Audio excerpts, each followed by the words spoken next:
आम आदमी पार्टी के नेता खुद ये बात कह चुके हैं कि 2024 का जो चुनाव है वो मोदी बनाम केजरीवाल होगा, यानी बीजेपी बनाम आप होगा। लेकिन दिल्ली में शराब ठेकों पर जो सियासी बवंडर उठा उससे आम आदमी पार्टी के कट्टर ईमानदार वाले दावों को जोरदार झटका लग रहा है। लिहाजा आम आदमी पार्टी ने इस पूरे एपिसोड को एक नया ट्विस्ट दिया, जिसमें अपनी सरकार के खतरे में घिरने की बात कही, यानी शराब में घिरे तो सरकार पर अटके। हमारे विधायकों को पैसे के ऑफर दिए जा रहे हैं। 20 करोड़ का ऑफर है, ले लो। एक विधायक को खरीदने के लिए भारतीय जनता पार्टी 20 करोड़ रुपए ऑफर कर रही है। 20 करोड़ रुपए का प्रलोभन देके भारतीय जनता पार्टी अरविंद केजरीवाल की सरकार गिराना चाह रही है। आम आदमी पार्टी छोड़ते हैं तो आपको 20 करोड़ रुपए दिए जाएंगे कि 20 करोड़ रुपया आपके लिए तैयार है। हमारे एमएलए को एक एमएलए को 20 करोड़ रुपए का ऑफर दिया जाए। 20 करोड़ 20 करोड़ 20 करोड़, सबकी जुबान पर एक ही बात, 20 करोड़। आखिर ये 20 करोड़ का चक्कर क्या है और ये 20 करोड़ का मामला आया कहां से? इस 20 करोड़ में ऐसा क्या है जिसके चक्कर में दिल्ली में आम आदमी पार्टी के 53 विधायकों को बापू की समाधि राजघाट पहुंचना पड़ा? क्या वाकई केजरीवाल सरकार के विधायकों को तोड़ने की कोशिश हो रही है? क्या वाकई दिल्ली में कोई कथित ऑपरेशन लोटस चल रहा है? अब ये पिछले कुछ दिन से हमारे एमएलए के पीछे पड़े हैं। हमारे एमएलए को एक एमएलए को 20 करोड़ रुपए का ऑफर दिया जा रहा है। 20 करोड़ रुपए का, कि आप 20 करोड़ रुपए ले लो और आप केजरीवाल जी की सरकार तोड़ दो, केजरीवाल जी को छोड़ दो, आम आदमी पार्टी को छोड़ दो और हमारे साथ आ जाओ। मुझे बेहद खुशी है कि हमारा एक भी एमएलए अभी तक नहीं टूटा है। केजरीवाल का ये बयान तब आया जब सुबह से ये खबर घूम रही थी कि आम आदमी पार्टी के कुछ विधायकों से पार्टी नेताओं का संपर्क नहीं हो पा रहा है। पार्टी के विधायकों को सीएम केजरीवाल के घर पर बुलाया गया। ज्यादातर विधायक पहुंचे भी और उसके बाद सब के सब पहुंच गए राजघाट। आम आदमी पार्टी ने आज जिस तरह की पॉलिटिकल इमरजेंसी दिखाई और अपने सभी विधायकों को लेकर राजघाट पहुंच गई, उसे देखकर ऐसा लग रहा था मानो अरविंद केजरीवाल सरकार पर कोई बहुत बड़ा संकट आन पड़ा हो। पिछले कुछ दिनों से आम आदमी पार्टी के नेता लगातार ये कह रहे हैं कि उनके विधायकों को तोड़ने के लिए बीजेपी पैसे का प्रलोभन दे रही है। इसीलिए राजघाट पर कैमरे के सामने एकजुटता दिखाने की ये कोशिश की गई। लेकिन दिल्ली में प्रचंड बहुमत वाली आम आदमी पार्टी सरकार पर आखिर खतरे की बात अचानक आई कैसे? क्या वाकई केजरीवाल की सरकार में टूट फूट का कोई खतरा मंडरा रहा है? ये समझने से पहले जरा दिल्ली की विधानसभा का गणित देख लेते हैं। दिल्ली विधानसभा में कुल 70 सीटें हैं। इसमें आम आदमी पार्टी के 62 विधायक हैं, जबकि दिल्ली में बीजेपी के सिर्फ 8 विधायक हैं। इस बीच बीजेपी ने आज प्रेस कॉन्फ्रेंस करके आरोप लगाया कि आम आदमी पार्टी असल मुद्दे को डाइवर्ट करने के लिए ये सारा झूठ खड़ा कर रही है। जब से हमने यह विषय उठाया है तो वो क्या जवाब देते हैं? कभी न्यूयॉर्क टाइम्स की बात, कभी शिक्षा नीति की बात, कभी कट्टर ईमानदारी की दुहाई, कभी बिरादरी की दुहाई, कभी लोटस की बात, कभी बोगस की बात, कभी विधानसभा का सत्र, और आज राजघाट पर जाकर उन लोगों ने प्रदर्शन किया। हम सीधे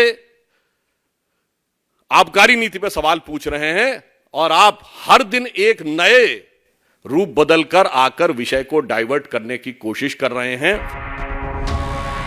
तो मामला शराब नीति से जुड़ा था और आ गया सरकार गिराने के आरोपों पर। आरोपों की ये खेप 5 करोड़ की रकम से शुरू हुई थी और अब पहुंच गई 20 करोड़ रुपए तक। दिल्ली के डिप्टी सीएम और आबकारी मंत्री मनीष सिसोदिया के कर सीबीआई की छापेमारी और अधिकारियों पर गिरी गाज के बाद से ही अरविंद केजरीवाल सरकार सवालों के घेरे में है।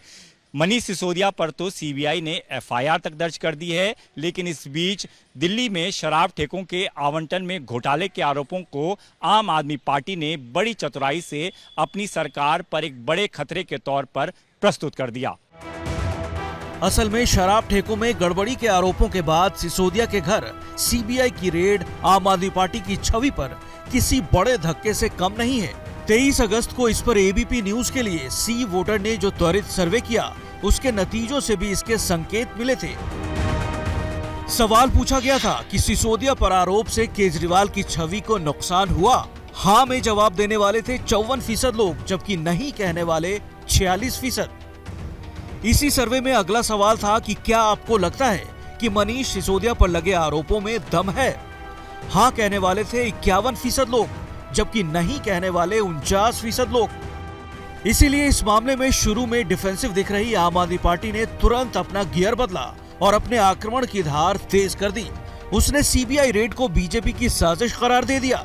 आज खुद केजरीवाल ने कहा कि उनकी सरकार को गिराने का षड्यंत्र रचा गया।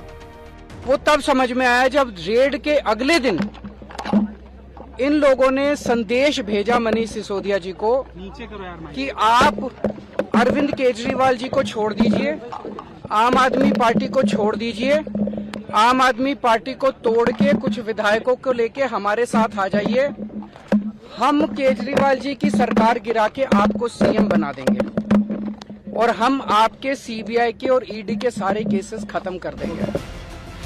तो ऐसा लग रहा है कि शराब घोटाले के आरोपों का जवाब देने के लिए आम आदमी पार्टी ने अपना एजेंडा सेट कर दिया है। पार्टी का हर नेता अब यही आरोप लगा रहा है कि सिसोदिया के घर छापेमारी के पीछे सारी साजिश केजरीवाल सरकार का तख्ता पलट करने की है। झूठे आरोप लगाकर, हर तरह के झूठे केस कर सीबीआई और ईडी को भेजकर दिल्ली में आम आदमी पार्टी की सरकार गिराने की कोशिश हो रही है। आम आदमी पार्टी के विधायकों को 20-20 करोड़ के ऑफर दिए जाते हैं कि भारतीय जनता पार्टी में आ जाओ, तुम्हें 20 करोड़ कैश देंगे, नहीं आए तो फिर तुम्हारे पीछे भी मनीष सिसोदिया की तरह सीबीआई और ईडी को लगा देंगे। रातों रात में स्क्रिप्ट बना देते हैं। कोई भी हमारे एमएलए जो है मिल नहीं रहे, उनका नाम भी नहीं बताते, कौन फोन कर रहा है बीजेपी वाला उसका भी नाम नहीं बता रहे, मगर इनके कौन कौन विधायक नहीं मिल रहे उनका भी नाम नहीं बता रहे। अगर ये उनका नाम बता दे तो हमारे कार्यकर्ता जो है उनके घर जाकर उनको ढूंढ के ले आएं और हम खुद ही विधानसभा पहुंचा देंगे। तो विधायकों से संपर्क न हो पाने की खबरों या अफवाहों का पटाक्षेप हो चुका है, लेकिन दिल्ली की सियासी फिजा गर्म है। असल में खुद को कट्टर ईमानदार कहने वाली पार्टी घोटाले के आरोपों में घिरी है। यही केजरीवाल और उनकी पार्टी के लिए सबसे चिंता की बात है।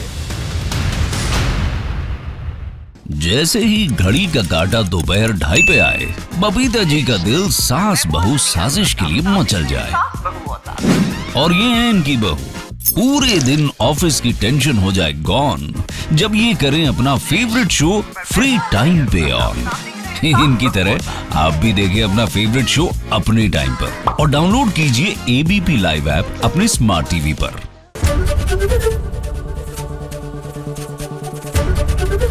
एबीपी न्यूज आपको रखे आगे।